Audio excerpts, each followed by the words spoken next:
All right, well, good morning, everyone. I hope you had a little bit of coffee in between the break there and ready to get started talking about a topic, of course, that is near and dear to my heart. I'm the Senior Intelligence Officer for the Space Force, Major General Leah Lauterbach, if I have not met you yet. And we have a really great panel today to talk about ISR and remote sensing, both from an air and a space domain. I am hopeful that we'll be able to talk a little bit about that as well.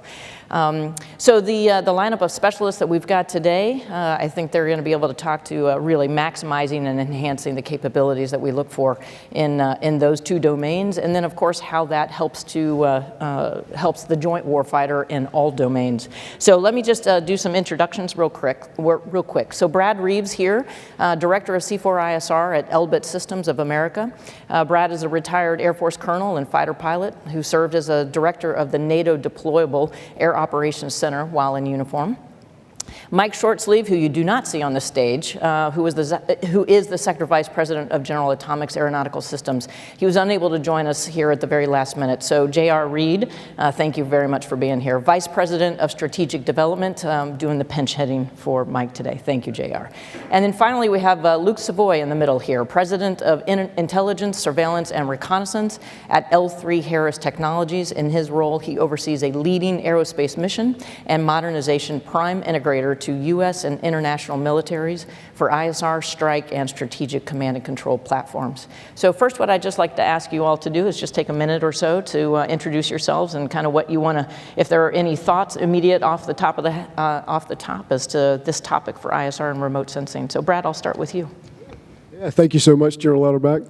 Well, first, if I can, I just want to admit how envious I am of our airmen and guardians in the room, and here's why. Because you are going to make history. You get to do what only happens about once every quarter of a century, and that is rewrite completely the doctrine and TTPs of how our air and space forces are going to fight a peer threat going forward. And so, to me, that's very exciting. Naturally, ISR is going to be a huge part of that, even more so important in that type of environment. And so here's what I want for your future. In simple, it's to be able to think faster and break things faster. I think we all want that. But what that looks like is it's ISR that can leverage the capabilities of autonomy and AI to be able to increase the speed of decision making, and also to be able to decrease the kill web timeline, right? And so what does that look like? Well, quickly, we go from how it was to how it is to how it can be, right? And so how it was, that's kind of my generation. That's the old guys in the room. And oh, by the way, you know who you are. If you flew airplanes and every day you took off, it was a GPS-denied environment, then I'm talking to you. But in that time, just to share a quick story, what that was like for the ISR and getting information. I was sitting on the ramp, engines running, about to taxi. It was a combat mission. I get a call from ops, and they say, hold taxi, intel update en route. And so sure enough, a young intel superstar airman comes running down the ramp towards the jet, pop the canopy. He hands me physical, target pieces of paper with targets on it. We didn't have Link 16 and FMVDO and all these great, cool things, right? And we take off. Of course, there's no more updates after that because there's no way to do that. And so that's not the future I want for you, right? That's certainly not enough. We have, in the good ways, and especially thanks to General Atomics and L3 Harris, we've got some really cool stuff going today on the aircraft. There's a lot of sensors that's integrated. You can correlate and fuse that stuff in a helmet that's displayed to the pilot. It gives a whole new meaning to the term death stare, right? So that's pretty cool, but it's still not enough for the future. So that's not what I want for your future. But what it looks like is very similar to your everyday life. When you walk out and you now have activity and proliferated sensors everywhere and access to that. You can almost know everything. It'll tell you what movie to watch, where you should shop. If you get lonely, Alexa and Siri are always there for you, and they're always listening. They're always listening. So this is kind of, so now if you take that image, transplant that on the military side, and you imagine proliferated remote sensors, right? You have autonomous capability that can operate those at the edge. You have AI built in that can make sense of what they're seeing and can then push recommended actions to the warfighters. And the warfighter could be a pilot, a console operator, could be someone in the SPOC, could be someone in a DCGS, could be ISRD, CRCs, ASOCs. All of that information is now available, so that's what I want for your future. It's ISR capability that leverages autonomy and AI capability to increase decision-making speed, decrease kill web timeline, think faster, break things faster. That's what I hope for your future, and look forward to the conversation today. Thank you, Brad. I like that future very much. How about you, Luke? Yeah, sure. I'll sum it up in one word when we look at, the one word is trust, right? We've done over the last, it's hard to say 20 years, but over 20 years in the war on terror, the unconventional fight, we've brought an enormous amount of tools to bear to build up information. And that has created an enormous amount of trust in every action that we do, whether a decision maker has confidence in what they're doing, a person who is watching a target, which I spent an enormous amount of time doing in U-28s and in gunships, understanding the atmospherics of what's going on before they strike, or put boots on the ground to do direct action. And as we transition now, and geopolitical events are a pacing item that do that, right? We don't have the luxury of 2035 roadmaps. You know, roadmaps are great on PowerPoint, but the adversary does what they do, and we have to, you know, outpace that as a pacing item of how we transition. But how do you model trust so that when you look at disaggregated systems, or you look how you work in contested environments between, whether that is how you bring the space layer into it, and people talk about, hey, how do I get, you know, dots out of a space layer onto an ATAC on a guy's arm? And when you talk to that guy about his ATAC on his arm, he's like, I don't want dots on my ATAC. I just want to trust the information. I'd rather have someone tell me something in the ear and just, I have confidence that they know what they're saying. And so how do we do that?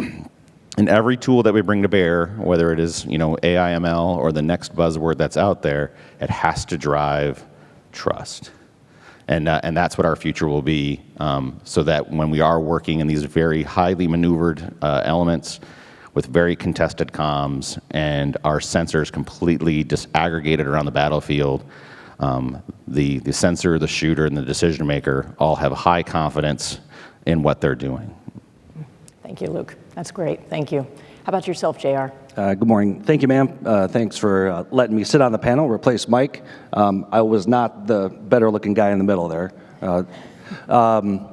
So I'm retired Air Force as well. I was a Herc driver, C-17 driver, and then have been in the unmanned business for about 9 years, kind of looking at all of the DoD.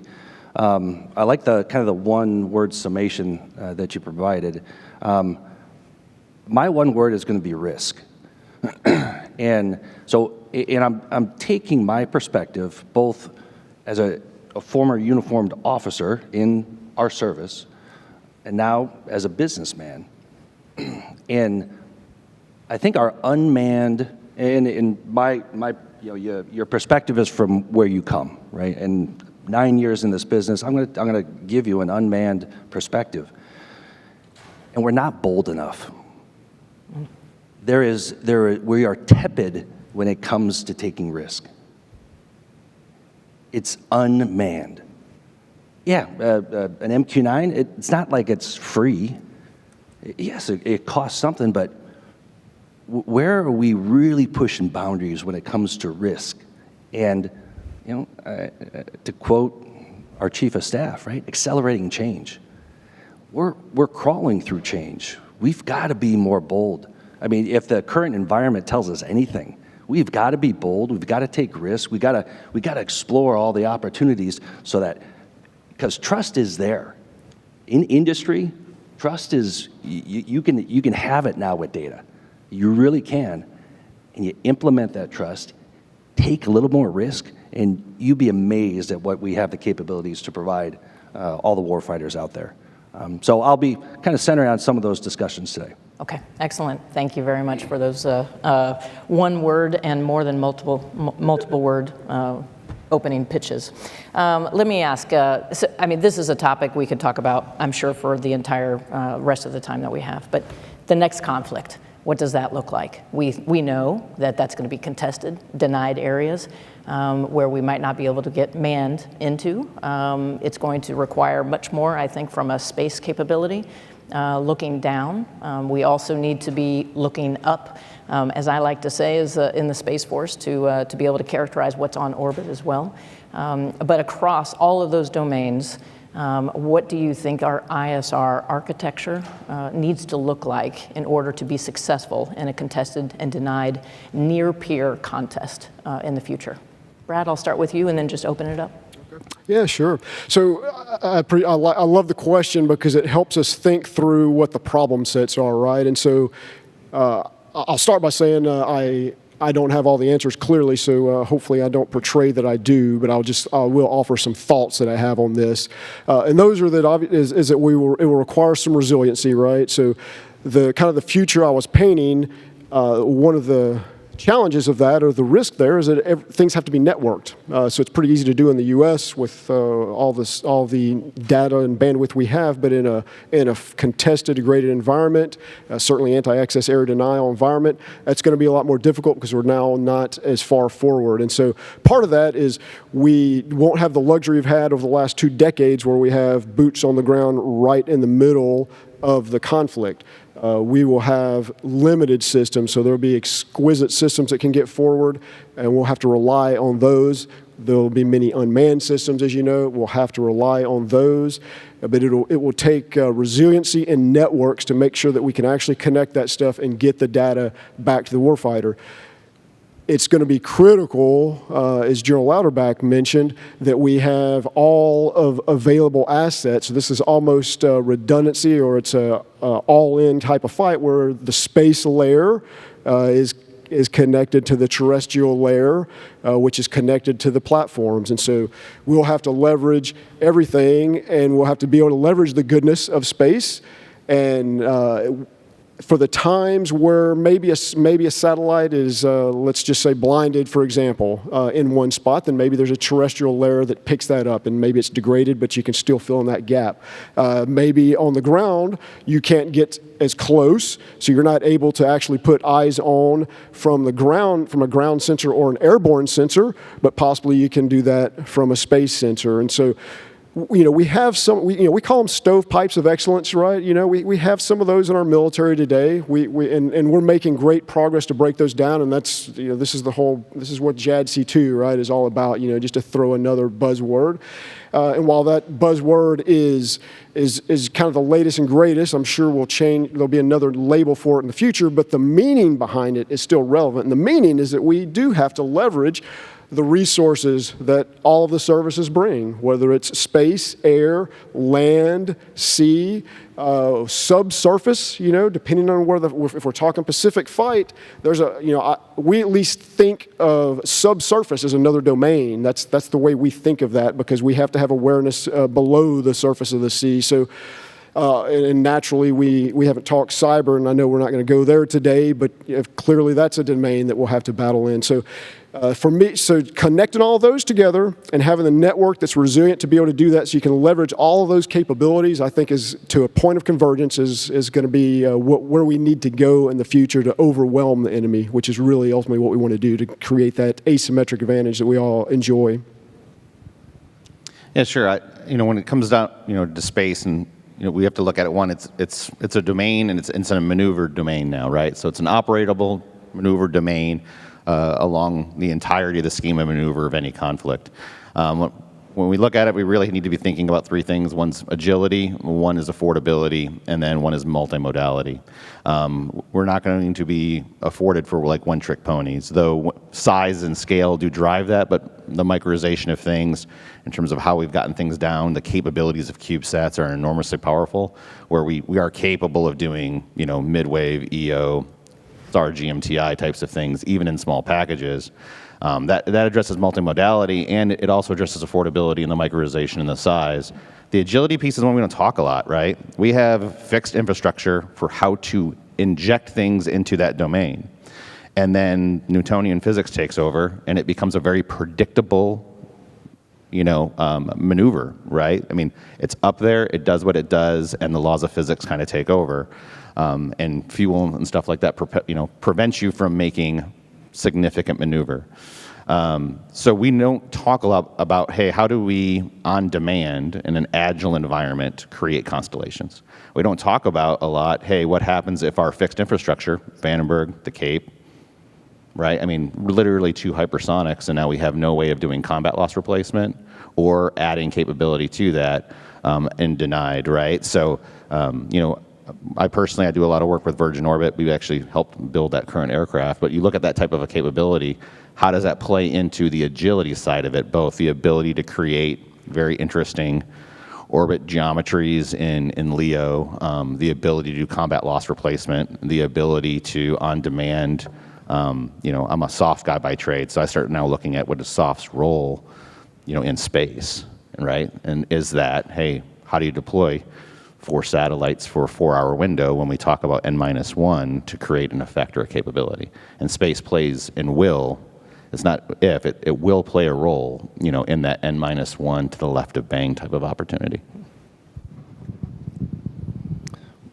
So I'm going to take a little different tack to the question. The question focused on, how does space act in the next fight, a contested fight? I'll contend that the contested fight is started, right? The competition environment is well underway, and it's been well underway. It's geopolitics. And I think when it comes to space, we've shown a dependency, and it has provided great agility for our force in order to maneuver, in order to pass data. And I think the redundancy that is being put in place in the space layer, so that it's not KU, it's not KA, it's not just GEO, it's not just MEO, it's not just LEO, it's all of it. And the tight pairing of it, though, with your air layer and in your ground layer, to offer the redundancy so that as you are operating over the spectrum of conflict, that will be for decades, and I contend in the competition environment. It may be for days, weeks, or months in a contested environment and back to a competition environment. You got to be able to jump from the layers. You got to be able to use space when it's there. When I can't get to exactly what I want, I go to my alternate. When I can't get to that, I maybe move to my space or move to my air layer and be able to move seamlessly through all of those places in order to deliver the effects that air power brings throughout the spectrum of conflict. Okay, thank you. How about with the amount of, or the proliferation of ISR capabilities that are, coming online or in the future? I mean, with the commercialization of space as an example, that we can, there's only going to be more sensors to gather more data. So the question is really, how do you specifically see getting that data to the right folks? You talked a bit about sensing, of course, and so now then it's a capability of like sifting through all of that data, turning that into intelligence or turning that into something actionable for somebody that's going to put lead on target, if you will. Thoughts? And I think,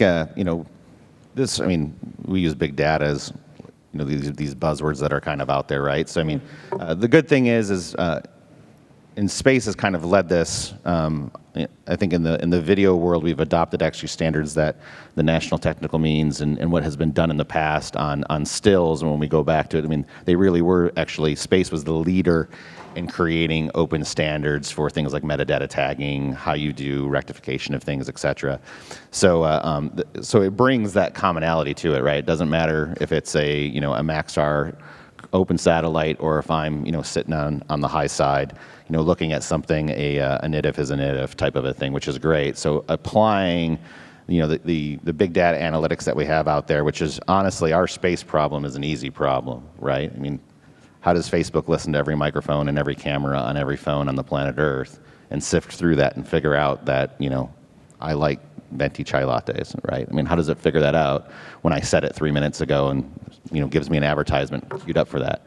It really does come down though to a lot of metadata tagging, and it comes down to how do you get things down to that piece. Cloud is how we scale processing is we are very tactile people in terms of, the government likes to buy things. They'd like to see what they buy. It's very good to see now what we're doing in the Gov Cloud and the secure side, because that's really where we have to scale processing, because that's exactly what the commercial side does. They don't have, server farms where it's a 1-to-1 ratio. They really scale from, burying in the ocean floor server farms to everywhere with the distributed processing, et cetera. So, and we need to follow suit on that to manage the data. I just have a quick comment, just to kind of tag on to that. It's when I said my opening comments are about taking risk, moving quick. You just talked about best-in-breed applications that are here today. You can use them right now. I don't care if it's Google or it's Microsoft, if it's Facebook. They're sifting through. I can't even describe the amounts of data that they're sifting through and applying it as needed. Let's move quickly in that arena. And I compliment what Jake is doing right now, because they're trying to run fast with scissors. They are really taking some bold steps and some bold moves. But the amount of information, and I think we also got to be careful when I say this. I don't want to be too questioning. You can look at all the data and just be drowned in it, right? You got to look at the right data. And we got to be looking in the right spaces. We can use some best-in-breed practices that are available in the commercial space to help us sift through it quicker, get the information out of the data, to the warfighter. But those are the kind of applications that you can do right now. And I will say, to just add on to this, those best-of-breed systems we talk about are not a pull. You do not ask Facebook for ads. It gives it to you. It's a push. And so when we talk about how it feeds data to the consumer does very little asking. It gets told a lot of things. And that's a difference of paradigm for how a lot of our systems are. Query and ask for X, Y, and Z over this area. No, the system should be predictive in nature, right? We should have saw early last week, wow, why is the system giving me a bunch of metadata, or it's bringing a lot of focus to Eastern Europe? I mean, that's kind of weird, right? I mean, but honestly, had we been oriented the same way, it would have naturally have done that. And those tools exist today. That's not science fiction. I mean, if we would have applied the same principles, really just trained the same AIs that they had in a slightly different way, I mean, honestly, that's what the system would have told us is I think you really want to talk about this. This is what you want to really pay attention to. No, I think those are really good thoughts, and that, the question is, how do you get all of that data that's available out there, all of the sensors we have, and how do you get that to the people that need it? And it's part of that future state is you can just sum it up as AI-enabled decision making, right? So that's how the commercial world is doing all of this, and how exactly what Luke was referring to when you have a conversation with your spouse. You're talking about that you like the Corvette that just drove by, and next thing you know, you're flooded with Corvette advertisements, right, from Chevrolet. So we have, that technology exists. Now, militarizing it is a whole other step, right? Again, there are privileges that the commercial world has, and the biggest one is they operate in a completely permissive environment where no one is trying to attack them and stop them. We have the exact opposite problem. So how do you now handle that? How do you bring something to bear to solve that problem? Well, it's really going to, I believe, at least the way we see it, as we see that you're going to have AI processing at the edge. So these sensors are going to have to do a lot of that work for you. If you have the modern model, the commercial model, which is huge centralized data lakes, and these buildings that are using nuclear power plants just to keep on going because there's all this compute power in there.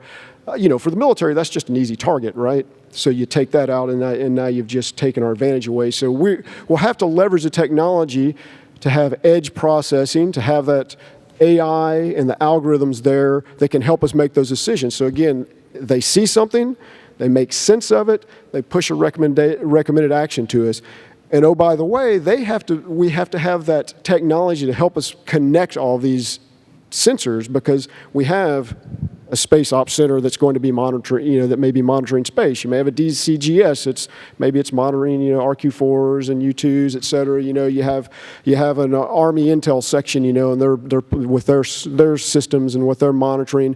And all of that stuff, again, today is almost swivel chair tactics, right? So you get, you're in JChat and you see that a satellite found something, maybe that makes it a JChat window. You swivel over to this computer and you now, you transcribe from one to the next to let someone know, and it's almost this telephone game, right? Very manual, very human in the loop driven, to get that overwhelming advantage to think faster and break things faster. It will require that AI processing at the edge to do that work for us.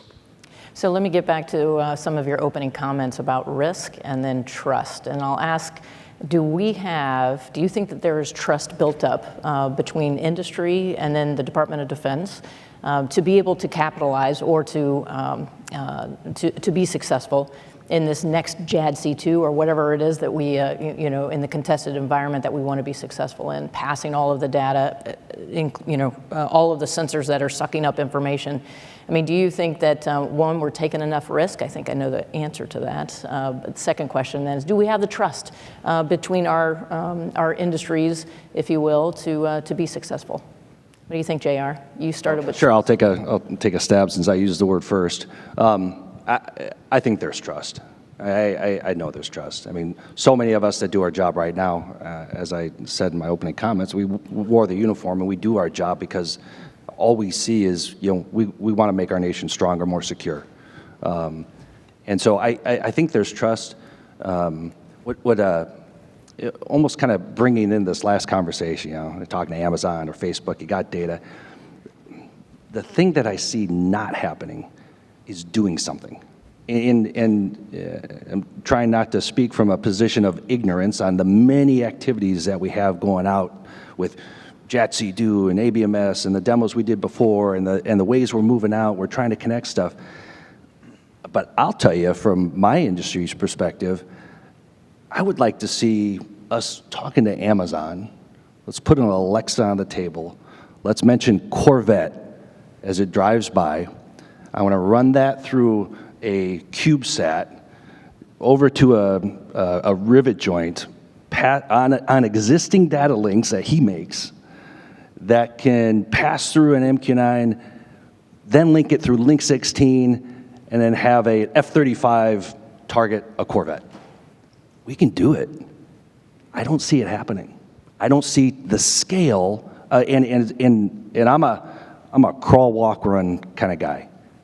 Let's take bites at this elephant, because the amount of data that we talked about it's immense. We can't, but let's take some bites at this element, deliberate bites. Let's take some risk and go, and let's fail 1,000 times in order to get one right. But let's do it again and again and again, so that we can get to the point where I really didn't want a Corvette, I wanted a Porsche. And I can figure it out because of the interactions that can occur right now with ensuring that we get the right data passing over existing data links with existing platforms to have decision advantage. It's ironic because we've actually talked about taking Alexas and just putting them at every one of the operating stations in the RJ and putting the headset on it and going, if we want to, the methods are there for how to get the stuff in there. And if you really want to do an interesting demonstration of what does the system kind of come up with, I mean, that's just something you can do for about $1,500. But it's I would say to continue kind of the conversation, the trust is there. Expectations and understanding the business models is tough, right? We use these best of breed examples, but the expectation is, well, hey, I mean, Android is free. Well, sort of, right? I mean, it is, but they get to listen to everything you do, and they monetize you, right? So we look at these environments. The commercial business model does not translate over to the defense side. So when you're building an infrastructure from scratch without billions of dollars of venture capital behind you, and by the way, business models where your margins are, 70%, they're not 10%, right? Those things and how they translate over is always kind of where we always get our wires crossed, right? No pun intended. But that's not a trust problem. That's just an expectations and understanding thing. Business acumen, understanding the models behind all of that, overcomable things. But we all run into software things, and people are like, why is software so expensive? You're like, because those other things are free, but they make it up on the back end, and you just don't understand how they monetize it. Oh, it's good. I see a very positive trend, and so General Frag Job, I think he started this. I'll give him credit at least.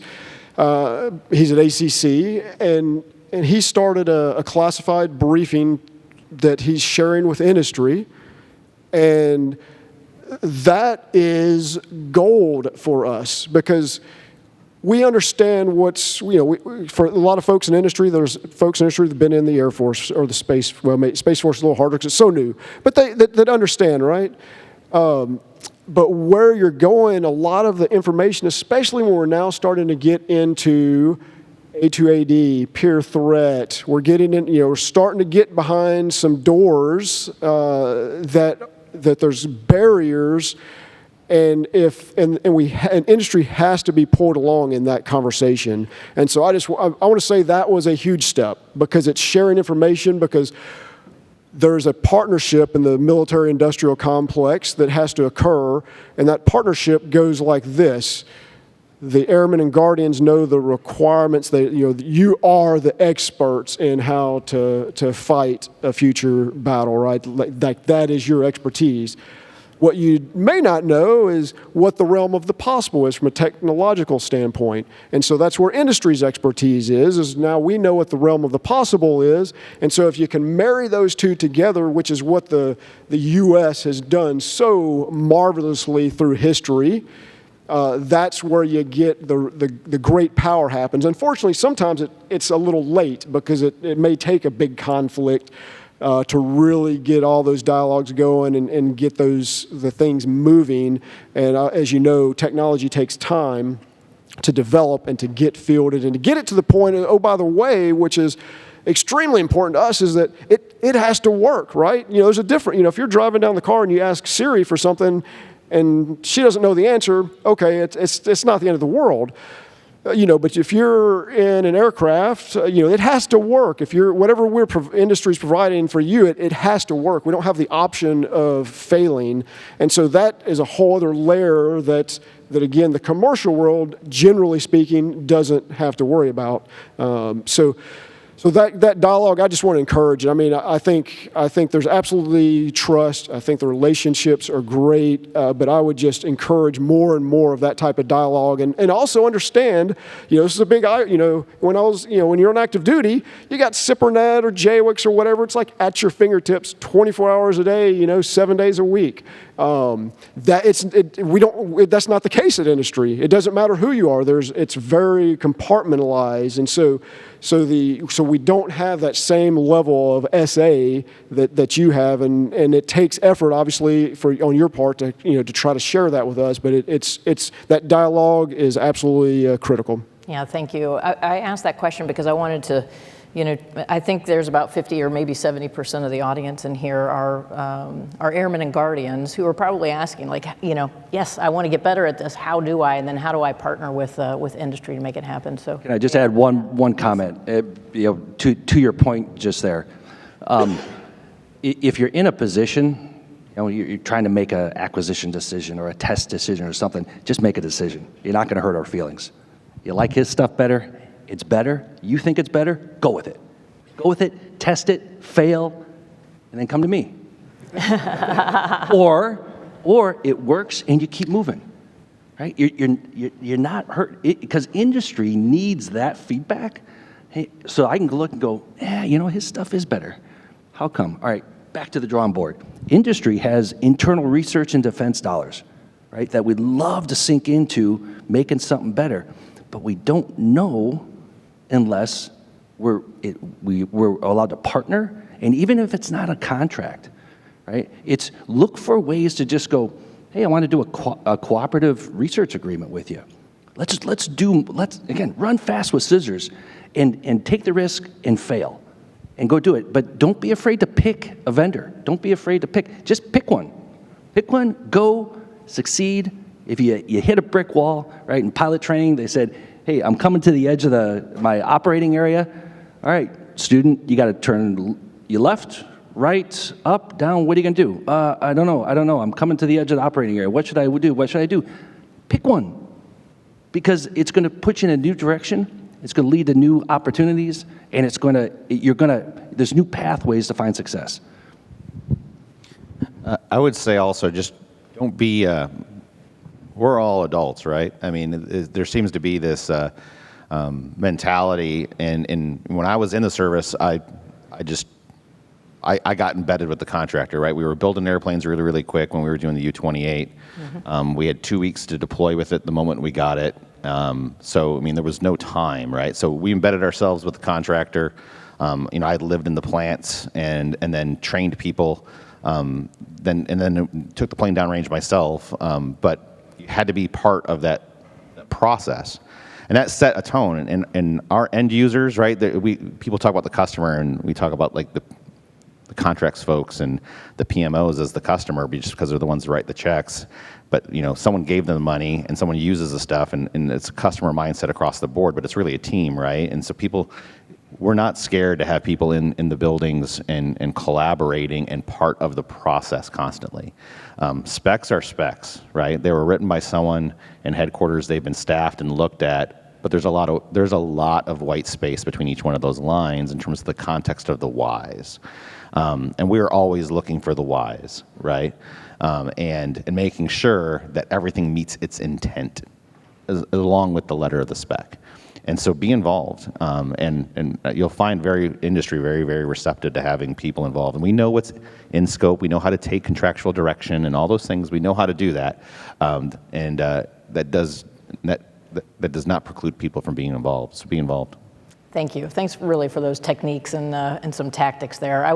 Brad, you had talked about classified briefings that are happening. I know that in the Space Force specifically, we've started to do that as we're trying to develop force design for what is it that we need on orbit for a resilient architecture and for making everyone successul from a warfighting perspective. So thank you for that. Okay, I think we've only got a couple of more minutes. So the last thing, and you may or may not have expertise in this area, but I do. And so I'm asking the question about, as the senior intelligence officer for the Space Force, there are capabilities on orbit today that we can and cannot characterize, just like we need to be able to characterize on the ground or in any other domain. I guess the question is, are you thinking, or your company's thinking at all about that, about looking up and helping us to gain that persistence that we might need, as well as the high fidelity of a sensor to be able to truly characterize out to 47,000 kilometers what it is that an adversary might be doing? Any thoughts? Well, so certainly we are. Now the way we're approaching largely is obvious, as you know, AMTI, GMTI is important, right? And we need to be able to leverage those assets for that. So there's two parts, because I think we don't have much time. One is making sure we can connect and correlate and fuse the AMTI, GMTI of space terrestrial layer, point one. Point two, we also need to make sure that we can get that data that's all the cool stuff from satellites that's generally reserved for the privileged few. We need to democratize that and get it to everyone. Thanks, Brad. What about you, Luke? No, most certainly. I mean, I would say, especially, at my company, we're significant investment on the sensor side. Larger and larger apertures, lighter weight, less power. A lot of the connectivity pieces, I've been directly involved a lot with the space avionics piece, the entirety of that business in terms of the connectivity. How do you get data from GEO or LEO, contested, et cetera? But we're primarily looking up from a business perspective. Even in the air breather side that I manage, we're trying to get as high up in the air as we can. But I will say a predominance of the focus is in that arena, both on the sensing side, like you said, GMTI, et cetera. How do you have collaborative radar, in that layer with also air breathers, et cetera. But there's a lot of looking up. And I know we look to partner both in the classified side and the unclassified side and, whole vehicle architectures, et cetera, for that. Thanks, Luke. Just come back to my comments previously. Obviously, we have beyond line of sight operations, globally with unmanned airplanes. So our dependency on the capabilities that space brings is an absolute, but we need redundancy, right? And it comes back to this, I've got to use it, but I've also got to have, I got to degrade gracefully, in those environments until I can go and get back up into that, the gold standard, which is what space provides me. And so I think we got to make sure that, we're investing appropriately in space, ensuring that we can degrade gracefully when the situation and the conditions require it, and then move back up into it. Excellent. Thank you. Thanks very much. I love the idea of looking up and being able to characterize things on orbit, as we will absolutely need to. So can I get a round of applause for our panelists? Thank you.